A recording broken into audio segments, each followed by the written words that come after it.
Salve, salve, meus amigos do Café Cultural aqui da Rádio Mega Brasil. Como estão todos? Tenho plena certeza que muito, muito bem. Mas aqui, mais uma vez, a gente abrindo nossas câmeras, abrindo microfones para que a gente fale um pouquinho de arte, de cultura. E hoje, com essa minha nova amiga, Denise Mello, falando sobre uma das coisas mais gostosas que eu acho que tem, que é falar da história da rádio, falar de nomes que construíram o que hoje é não somente o universo do rádio, mas o universo da música brasileira. E se a gente for levar um pouquinho mais a fundo, não precisa nem ser muito a fundo, não, viu, Denise? Falar do que a gente é hoje como sociedade.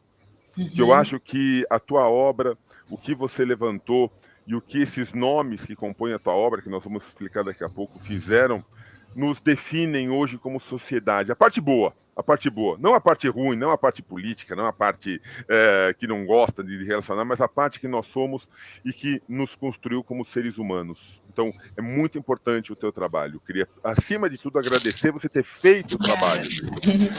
Mas vamos começar, vamos bater nosso papo aqui. E eu quero fazer a pergunta que eu sempre faço para os meus convidados. Eu quero saber, primeiro, quem é Denise Mello por Denise Mello? Que ótimo. Olha, antes de mais nada, sou uma mulher, né?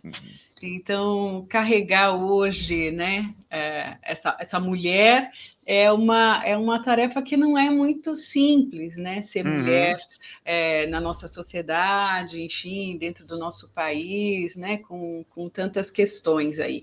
Mas eu me orgulho muito de ser uma mulher bastante ativa, então eu tenho assim, faço muita coisa, então sou cantora, sou compositora, sou locutora publicitária há muitos anos, né? Agora pesquisadora, escritora do meu primeiro livro, já estou pensando no segundo, né? Que maravilha! Professora de canto, né? Que delícia. E musicalização infantil. Então, basicamente, assim, eu trabalho, Sérgio, com a minha voz. Minha voz é tudo para mim, né? E adoro o meu trabalho dentro principalmente da música, né? Que é o mais importante, né? Gostar do que a gente faz, né, Denise? Sim. A gente pode sou fazer psicóloga também. né? Aliás, deixa eu abordar primeiro. Daqui a pouco a gente fala do livro também. E se for preciso, se for preciso, a gente faz um programa maior, né? Esse é o detalhe. O povo da técnica que se vira depois. Você falou uma coisa que eu acho muito interessante, muito legal, que é a parte de musicalização infantil. O que nós estamos vendo hoje, e nenhuma crítica, por favor, absolutamente nenhuma crítica, mas o que nós vemos hoje com uma música muito mais descartável.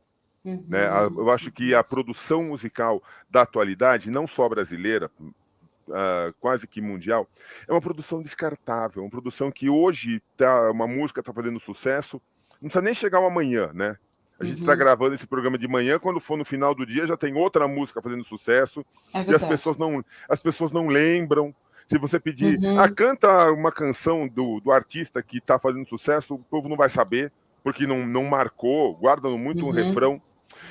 Mas você falar de música para as crianças, fazer com que as crianças entendam o que é musicalidade e como isso interfere na personalidade e na construção da pessoa. Como que é isso? Explica um pouquinho para a gente isso. Nossa, bom, primeiro que é um trabalho maravilhoso, né? Porque a gente está formando, né? Então é um trabalho basicamente de formação dessas crianças. Então eu trabalho muito com cultura popular, então músicas que estão aí no nosso repertório desde muito antigamente, né? E as crianças amam, e músicas que falem, né, de coisas do interesse delas, e ajudem, por exemplo, então músicas que falam de partes do corpo, que tragam, né, um gestual, então elas adoram, então que tragam uma localização espacial, então assim, eu tenho uma música que eu trabalho que eu adoro, né? A maré tá cheia, ia, ia, né? A maré tá cheia, ioiô, a maré subiu, sobe maré, a maré desceu. E eu faço isso com um pano, né? Usando um lenço, né? Então as crianças adoram, fazem um movimento de subida, de descida, usando objetos simples do dia a dia, né? Para que elas possam ali entender que é dentro do universo dela, das coisas simples da natureza, enfim, com instrumentos percussivos. E aí é um desenvolvimento assim incrível, porque ajuda na linguagem, ajuda a questão de limites. Então a gente tem um momento assim que é pausa, vamos escutar o silêncio, e momentos de barulho, de vamos botar para quebrar. Então, olha, tanta coisa que dá para trabalhar com as crianças, né, dentro da musicalização, a socialização, elas poderem dividir. Então, eu não tenho, por exemplo, um instrumento para cada criança, então, às vezes, tem coisas que eu tenho, né, um cachixi, a gente tem vários, tal, mas de repente um reco-reco, por exemplo, eu não tenho para cada criança. E aí a gente faz essa coisa de cada criança emprestar, né? Usa um pouquinho, depois agora é o coleguinha. Então é muito legal, Sérgio. Eu me divirto. Eu acho aprendo. Necessário. Eu tenho uma grande amiga que é psicopedagoga e ela usa, ela não chega a utilizar a questão da musicalidade, mas ela usa muito a parte da música. E uma vez ela me contou que as crianças, principalmente crianças hoje em dia, por outros motivos, diversos motivos, não vamos entrar aqui em questões, elas às vezes não têm muitos limites. E até assim, o pai trabalha, a mãe trabalha, não sei o que lá, deixa com pessoas que não sabem falar não. Então, muitas crianças não têm limite. E ela fala uma coisa que você me lembrou. Ela falou, trabalhar com música é muito bom, porque a música, ela começa, ela se desenvolve e ela termina, ela tem um fim. Exatamente. E quando a música termina, você não vai continuar cantando, a música acabou. Sim, e a música tem uma cadência. Não adianta você pode mudar o ritmo, você pode, claro, fazer um arranjo diferente, mas quando você trabalha com as crianças, você trabalha a música como ela é, você não faz grandes arranjos. Ou seja, uma música mais lenta, a criança vai ter que cantar lento. Uma música mais agitada, a criança pode cantar agitado, mas ela tem que respeitar a música. E aprendendo a respeitar a música. E quando ela acaba, agora a música acabou, nós vamos cantar outra. Você não vai cantar a mesma. Ela falou, muitas crianças aprendem limites, aprendem formas de se relacionar através da música. É muito legal isso, muito bom. Eu percebo que assim, a educação da criança hoje está muito terceirizada, seja, né, numa classe mais alta pelas babás, seja numa classe mais baixa através das creches, das avós, né, enfim. E aí os pais, quando estão com as crianças, têm uma culpa muito grande por ficar pouco com a criança, né, e acabam cedendo muito facilmente aos desejos e aí viram perfeitos tiraninhos, né? Verdade, eu quero. E assim, eu acho que uma das coisas que eu observo muito, Sérgio, é que os pais dão muito poder de decisão para as crianças. O que você quer comer hoje? Tipo assim, oi, eu não sei mal assim andar, eu já tenho que decidir o que eu quero comer. Então, assim, é algo que é importante dar opções para a criança, sabe? Então, eu levo as músicas, a partir das músicas que eu levo, claro, muitas falam assim, Denise, vamos lembrar daquela música, né, da Maré? Aí vamos, duas opções, né? Hoje vamos ver a música do gatinho ou a música do cachorrinho? Para que esse leque seja menor, para a criança não ficar tão perdida, porque eu acho que as crianças estão muito perdidas e os pais mais ainda, né? Fazer o quê, né? Mas nada que a gente não consiga solucionar, acredito eu. Sim, Mas você abriu, Denise, dizendo uma coisa que, para mim, não sei se por eu conviver, minha família basicamente, apesar de eu ter um filho, tenho 2 filhas, uma esposa, cunhada, aquela coisa, sempre vivi com muito... Você abriu a nossa conversa dizendo assim, eu sou uma mulher. E ser mulher na sociedade deveria ser algo que a gente deveria bater palmas. Mas infelizmente ainda, e por isso que é preciso ainda celebrar Dia da Mulher, celebrar sem dúvida, tantas coisas, que vivemos numa sociedade nos términos de uma era patriarcal. Eu diria que o patriarcalismo, não sei se existe essa palavra, nem sei se existe, mas está agonizando. E a gente tem os ranços dele, né, ainda. O grande problema é isso. O grande problema é o seguinte, eu acho que quando qualquer coisa, pessoa, sentimento, agoniza, ele tenta ser mais forte do que ele consegue mesmo ser, e aí vira bagunça, né? Porque aí ele tenta mostrar uma força que ele não tem mais. E o sistema patriarcal está tentando mostrar essa força quando a gente sabe que não tem mais essa força. Quando a gente sabe que, na verdade, a melhor coisa seria recua. E não é, Mas e eu recuar não discordo é de vergonha. você. Eu acho que ainda tem, mas a gente está brigando, né? Eu acho que essa é a diferença, porque a gente encontra isso em muitas esferas, né? Mas cada vez menos e cada vez mais as pessoas estão reagindo a tudo isso. Mas a gente ainda tem a violência à mulher, a gente tem a misoginia, é por isso que eu falo, e tá muito mais explícito. Eu acho que tá, felizmente, a gente consegue falar mais sobre isso, a gente consegue mostrar, porque somente mostrando tem o choque, e com o choque fala, não, vamos parar com isso, né, gente? Não é legal fazer isso, não, né? Vamos parar com essa prática que não tá legal. E você traz uma obra que eu acho fundamental, que é a mulher. Sim. A mulher na canção, a mulher no rádio, a história da mulher. Exatamente. Como que você... Por que falar da mulher na canção e o que é mulher na canção? Por que falar? Porque ninguém fala, né? Porque pouco se falou sobre a mulher na canção.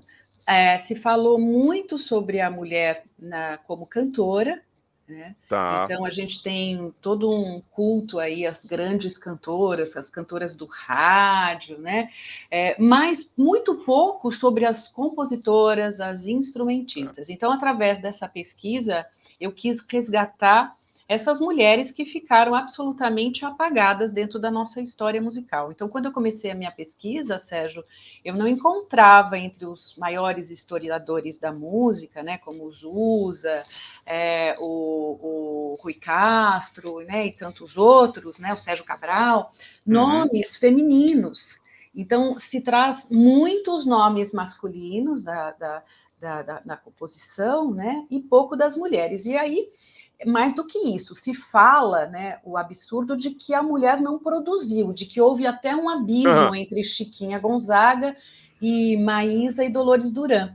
Então eu fiquei com essa informação e fui à busca de contestar isso me inquietava muito, descobri uma série. Tantas que meu livro tem 520 páginas, né? Eu não dei conta de falar de todas que eu encontrei. Eu acabei selecionando, então, 3 representantes do início da composição feminina no Brasil, que são Tia Ciata, Maria Firmina dos Reis e Chiquinha Gonzaga, a nossa grande matriarca da composição feminina no Brasil, e 15 da época do rádio. Então, algumas pianistas, como Lina Pesce, Carolina Cardoso de Menezes, a multi-instrumentista e cantora Dilu Melo, Carmen Costa, são tantas, né? Bidu Reis, Dora Lopes, as conhecidas Maísa e Dolores Duran, que conseguiram, né, ter uma penetração maior do que as demais, inclusive com minisséries, foram bastante gravadas. Dolores Duran, eu soube recentemente que é a compositora que foi mais gravada. Olha que legal. Que maravilha, e viveu 29 anos apenas, 5 só de composição, né? Então, imagina se ela tivesse vivido um pouquinho mais, né? O que não seria Dolores Duran. Mas, enfim, então, eu fui em busca disso e aí foi uma avalanche de descobertas, sabe, Sérgio? Efeito dominó mesmo. Então, descobri, por exemplo, que as cantoras do rádio, muitas delas eram também compositoras. Exato. Né? E de gêneros recorrentes da época, como as marchinhas, mas não tem divulgação. Até Ângela Maria, por exemplo, que está escrita como a autoria A Maria. Se você vê lá o nome A Maria, você pensa o quê? Você Antônio Maria. Antônio Maria. Vem o Antônio. Provavelmente vem o Antônio Maria. Antônio Maria. Você não pensa em mulher, né? Mas Ângela Maria também é compositora.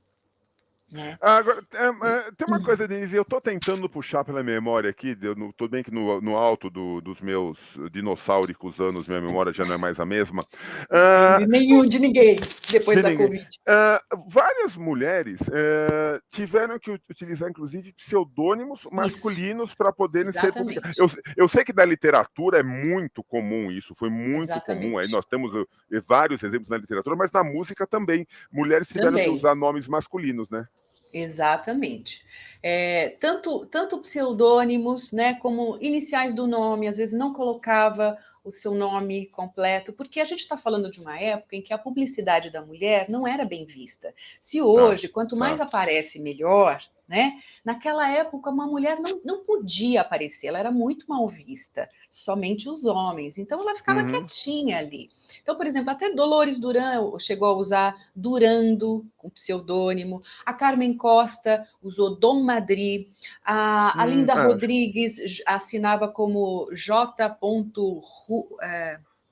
Rupi, se não me engano, está lá no meu livro, Uhum, depois a gente vê, né? Mas não me lembro agora com precisão, mas acho que era isso, J. Rupi, né? uhum. Então, veja que cantoras, compositoras, né, já uma época um pouquinho mais para frente, ainda usavam, imagina as de trás. Então, você tem uma pesquisadora, Carol Murgel, que escreveu inclusive o prefácio do meu livro, uma grande historiadora da composição feminina no Brasil, ela encontrou registros, né, de composições de mulheres de mais ou menos do século XVIII para frente, né, e que usavam pseudônimos ou iniciais do nome, ou que eram músicas que eram registradas por homens, ou ficavam sem registro, e que Uhum. pelo contexto, pela temática, você via que era de mulheres, entendeu? Então a gente teve Isso, muitas isso, mulheres isso. produzindo. Eu acho que até, eu acho que é o seguinte, você reconhece. É impossível, eu acho que é o seguinte, não é aquela coisa, a mulher escreve ou compõe uma coisa mais feminina, não. Cada um pode escrever de tudo, da mesma forma agora. Gente, parece que às vezes você repara na composição, falando, isso foi feito para mulher. Tem que ter sido feito por uma alma feminina, eu diria, entendeu? A feminilidade está expressa nessa canção. E você repara nisso muitas vezes. Porque a gente tem também algo bastante cultural, né? A gente não pode esquecer, assim, fica muito difícil dizer algo que, assim, que é característico da mulher, porque a gente está É, muito contaminada pela cultura, né? sim. Pelo patriarcado, por exemplo. Então, determinadas coisas que mulheres dizem, né, já tem essa marca, né?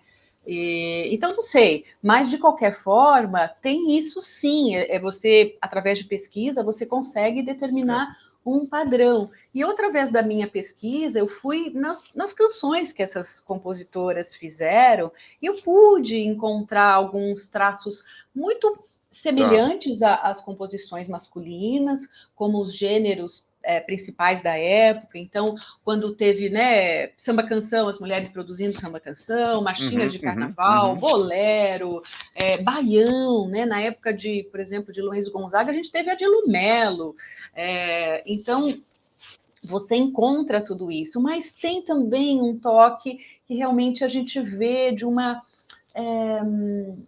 vamos dizer assim, dessa Uma temática poética, né? É uma amorosa, poética diferente, não principalmente. resta a menor Sim, tem dúvida. uma poética, é verdade, É. né? Mas tem Denise, uma coisas coisa muito semelhantes. tem. Uma coisa que me chama muita atenção é que você pega canções, vamos colocar mais antigas, talvez o termo não seja mais adequado, mas tudo bem, no bate-papo a gente aceita tudo. E você encontra autor? Tinha um autor da letra e um autor da melodia. Quando não era o mesmo. Muitas Uhum. vezes era tal música de tal pessoa.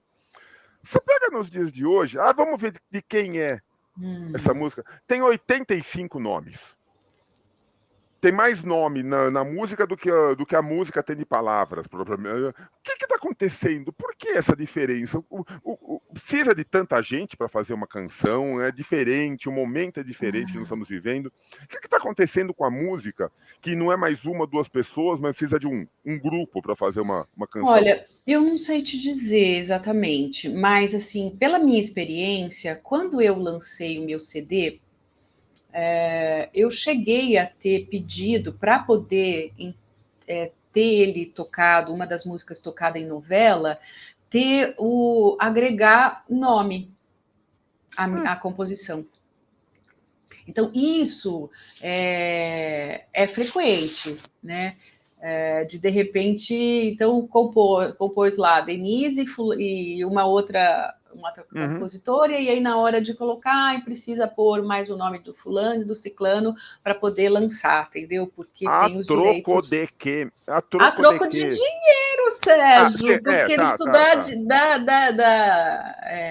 ECAD, né? Dá dinheiro, publicidade, enfim, né? Ah, meu Então, Deus, eu tenho para certas poder coisas agregar que... nos direitos autorais. Você tem uma música, por exemplo, eu tenho uma música do meu CD que toca numa novela do SBT. Essa semana mesmo eu vi que entrou lá um depósito da Abramos, até hoje eu recebo. E essa música, ela foi lançada na novela em 2016, mas cada vez que reprisa a novela, Ah, eu recebo não, sim, mas a os música é sua. direitos, Mas a entendeu? música é sua e tem Não, todo o no caso, direito. essa música não é Ah, minha, tá. mas eu, como sou a produtora fonográfica e cantora, eu recebo por essa parte. Mas vamos dizer, os compositores recebem também, assim como eu recebo, eles recebem Sim. também. Não, E claro. na época, para entrar numa outra emissora, foi pedido que colocasse o nome de um produtor lá, entendeu? Então, não sei se Gente, isso explica a sua talvez. questão, né? Talvez. Eu sei, eu Mas tenho a muito sua mais pergunta gente. me fez pensar numa outra coisa. Eu achei que você fosse Diga, falar de uma outra coisa, que é o seguinte, que diga. normalmente a composição, ela não aparece hoje em dia. Você entra lá no Uhum. Spotify, você vê uma música, por exemplo, um dia desse eu estava vendo uma música, se não me engano, por exemplo, que o Chico gravou. Você acha que é do Chico. Basta o Chico gravar, como ele é Ah, compositor, você acha que toda música que ele canta é virou dele. dele. É Virou verdade, dele. verdade. Então você tem isso também entre essas mulheres. Então, por exemplo, Almira Castilho, que foi casada com Jackson do Pandeiro e que tem registrado em seu nome 37 composições. Só que a gente tem que, enquanto eles foram casados, todas as canções eles fizeram de alguma forma. A Almira participou também da concepção dessas músicas, mas não tem esse registro do nome dela. Isso é uma questão. Quando o Jackson interpretou essas músicas, todo mundo acha que é dele. É. Só dele, não da Almira. Ainda mais que ela usou o pseudônimo José Gomes. Então aí. Que complica mais ainda. Então, o Jackson assinava José Gomes Filho e ela José Gomes. Então, pronto, tá aí feita a confusão. A Almira demorou Verdade. para ter o crédito de suas próprias composições, inclusive as que Mas foram sabe por que eu pergunto registradas por ela. isso, Denise? Sabe por que eu falo isso? Porque eu sou da época em que, quando comprava discos, eu lia o encarte. Eu adorava o encarte do disco, até os CDs, vamos dizer assim, tinha um encarte, era um pouco menor, já não tinha tanta graça, mas tinha um encarte e eu adorava ler o encarte.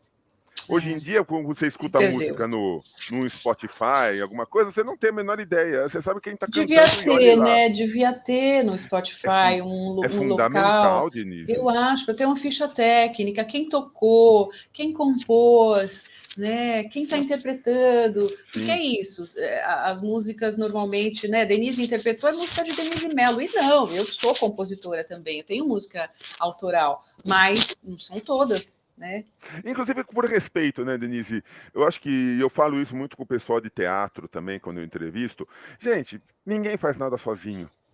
Sabe? Uma coisa é você interpretar a música. Só que para você interpretar, teve alguém que tá tocando violão, que tá tocando pandeiro, que tá tocando piano, Fiz alguém que arranjo. produziu, alguém que arranjou, alguém que mixou, alguém que fez.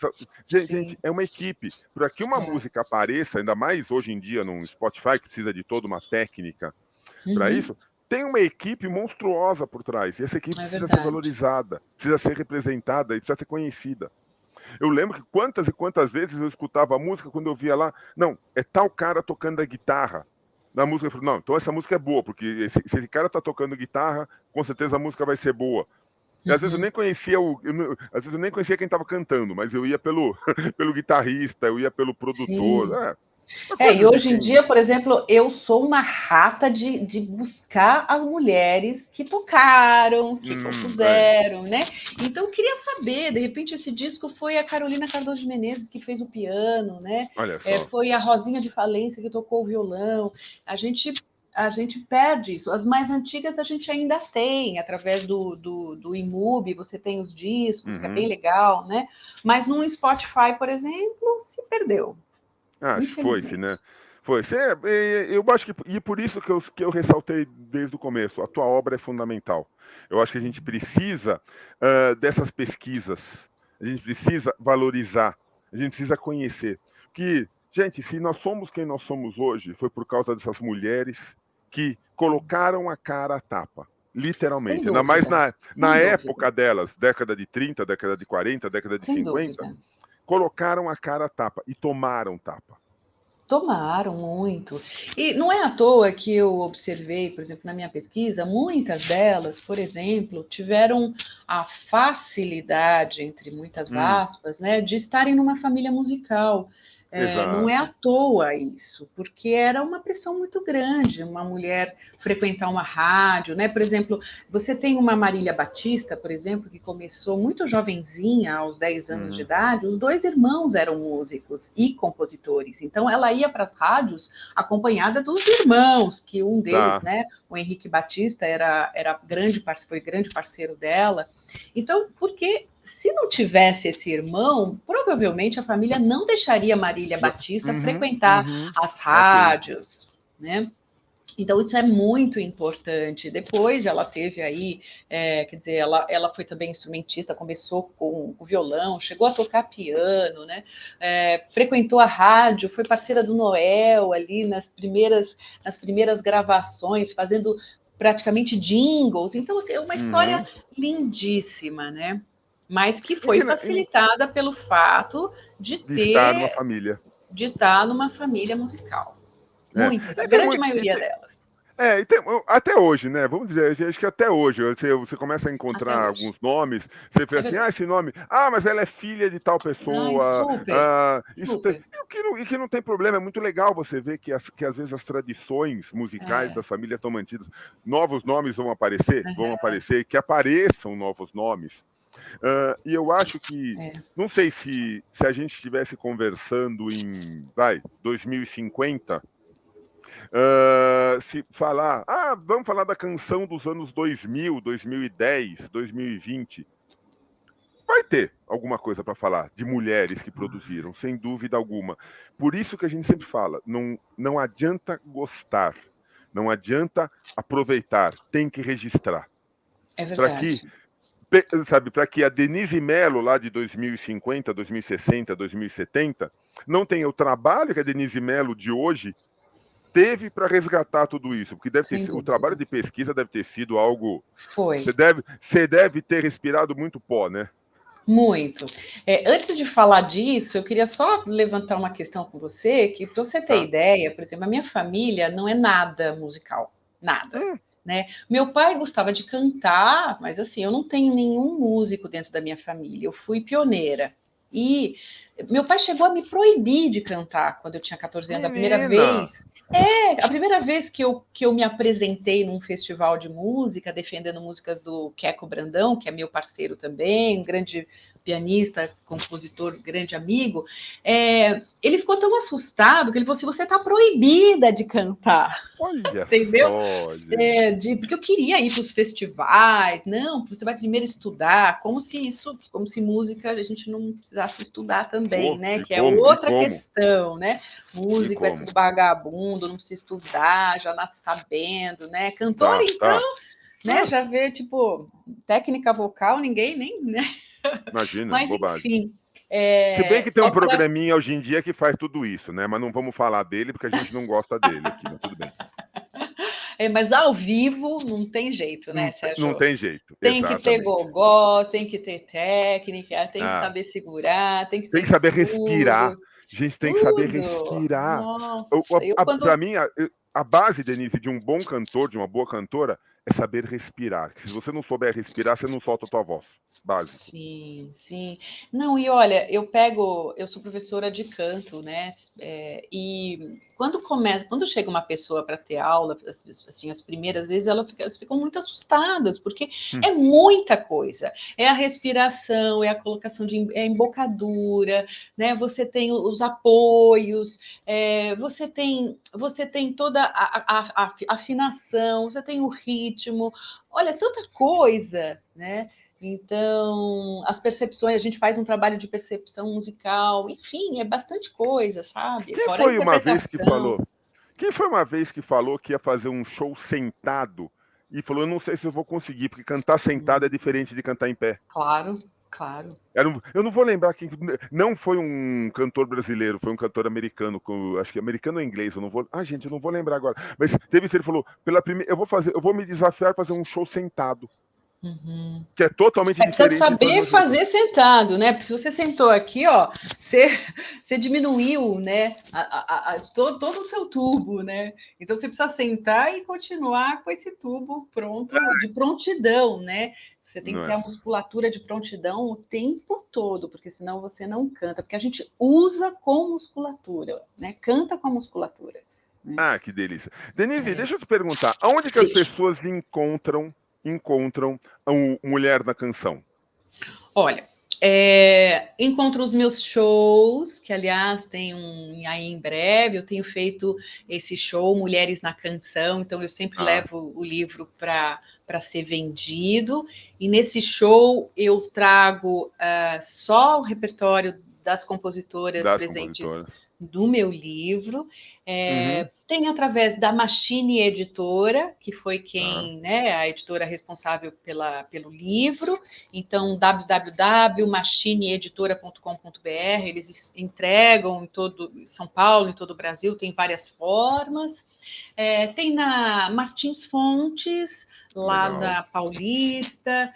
A gente está colocando em alguns lugares, mas é um passo de formiguinha, né? Porque assim, é uma editora também pequena, eu também, né, não sou conhecida, então a gente vai tentando fazer aí esse trabalho de formiguinha. Tem na Amazon o livro digital, eu acho que eles entregam também, se não me engano, enfim, tem essas formas todas. Mas o mais legal é conseguir no meu show, porque aí exatamente isso que eu ia falar, entendeu? Como que as pessoas conhecem o teu trabalho, já que você não se acha conhecida, mas não se preocupa não que você... Como que as pessoas te acham nesse mundo? Como que ficam sabendo da tua programação, dos teus shows, do teu trabalho, se alguém quiser, ter aula de canto, ter aula de voz, ter aula de qualquer coisa? Através do Instagram, então, Denise Mello Voz, tem no Face, tem com dois L's, né? É importante com que é dois Denise Mello com dois L's. Denise Mello, dois L's, Voz, V-O-Z, então fala com a Edilene, que é a minha produtora, e então o melhor, eu acho que é o meu melhor canal. Né? E lá tem, inclusive, tipo, e-mail, aquelas coisas todas. Tem a tua programação para ir no show. Tem a minha programação. Para te encontrar, quero bater papo, quero conhecer, eu quero ser melhor, quero me expressar melhor. Gente, se expressar é tudo na vida. Empoderar, a voz empodera, Sérgio. Nossa, isso, como? né? E aí pode Agora, ser qualquer coisa. Agora, tem uma coisa cantar, que você ia me perguntar, que eu acabei te interrompendo, voltando na questão, que foi a produção disso, essa pesquisa. Eu fiz essa pesquisa, eu fui, né, privilegiada por poder fazer essa pesquisa na pandemia. Então, enquanto muitos músicos pararam de trabalhar, então eu também parei presencialmente de trabalhar, né? Foi terrível. Com o fato de ser professora de canto, eu consegui dar aula em casa, online. Aliás, foi uma exploração aí interessante também. Tive que reaprender a dar aula no online. E consegui, então, fui contemplada pelo PROAC, um edital importante que a gente tem, e aí consegui fazer essa pesquisa durante a pandemia, dentro da hemeroteca, principalmente na hemeroteca digital, através de jornais e revistas da época. Então, pude construir biografias para essas mulheres. Legal. E aí toda a produção composicional delas, que eu trago no livro, links para escuta. Enfim, é um livro bastante... eu acho que ele tem essa pegada histórica, porque ele olha a história das mulheres, e ele tem essa pegada de pesquisa mesmo, para quem gostaria de continuar aí estudando e pesquisando. Eu acho que não tem como ler um livro como o teu e parar. Vou ficar só no livro. Não. Quem lê vai querer, vou pegar no YouTube, vou atrás dos links, eu vou atrás desses nomes, porque... sabe, eu acho que faz bem. Eu acho que faz bem você ir atrás do nome e você ver, gente. olha o que precisa ser sempre lembrado. Não é que não pode ser esquecido, mas precisa ser sempre lembrado e valorizado. Denise, você tinha dito que tem livro novo para vir aí, ou seja, quer dizer que você vai voltar no Café Cultural muito em breve, né? Vai demorar um pouquinho, calma. Eu, assim, quando eu comecei a fazer a pesquisa, eu encontrei 6 compositoras atuantes na Bossa Nova. Então, entre elas, a Laide Costa, a Maria Helena Toledo, que foi casada com o Luiz Bonfá, enfim, Vera Brasil. E essas. Só que o livro ficou muito grande, eu não consegui. Eu ia pôr essas mulheres também, mas ficou muito extenso. Então, eu deixei para um segundo livro. Então, eu já tenho 6 começada essa pesquisa de 6 mulheres, e a partir, por exemplo, até da própria Vera Brasil e da Laide Costa, eu fui encontrando outras. Porque é isso, você começa a pesquisar mulher, aí elas têm coautoria de outras mulheres, aí você começa a ver e aí você começa a dividir. Aí não acaba mais. Então, eu quero fazer, né, começar a produção do segundo livro, que é A Mulher, a Canção, a composição feminina na Bossa Nova. E algumas delas ainda estão vivas, né? Mas já estão velhinhas, então quero fazer logo essa pesquisa para Por isso poder que eu falei, você vai voltar homenagear. logo aqui. E aí depois você vai fazer a Mulher da Canção no sertanejo, que tem muita Com coisa. Tem certeza. muita No coisa. samba, não vejo No a hora de samba. fazer a Bossa Nova no Nossa, samba, Dona Ivone Lara, né? gente. E tantas, né? E aí, Carolina de Jesus, que tem uma nossa. obra lindíssima. Ou seja, Enfim. você vai ser habituê do Café Cultural, tenho plena certeza disso. Vou Minha amiga, adorar. eu quero te agradecer demais Obrigada, a Sérgio. tua Eu obra, o teu também. trabalho. Queria agradecer demais você estar aqui com a gente. E realmente, deixar as portas do Café Cultural abertas, Ai, que tendo bom. novidade, tendo vontade de falar alguma coisa. Eu quero bater um papo lá com o Sérgio, com Legal. o povo do Café Cultural, sobre tal aspecto da música, da mulher. Vem aqui, a gente vai estar sempre aberto para você, tenha plena certeza Obrigada, disso. Sérgio. Você é um querido e é muito bom conversar com você. Essa troca é muito bacana. Então, muito obrigada, viu, por me Valeu, minha receber, amiga. por divulgar. Com certeza. E a você que acompanhou mais essa edição do Café Cultural, meu sempre muito obrigado, meu abraço. A gente volta logo com mais um bate-papo, tenho plena certeza, tão gostoso como esse.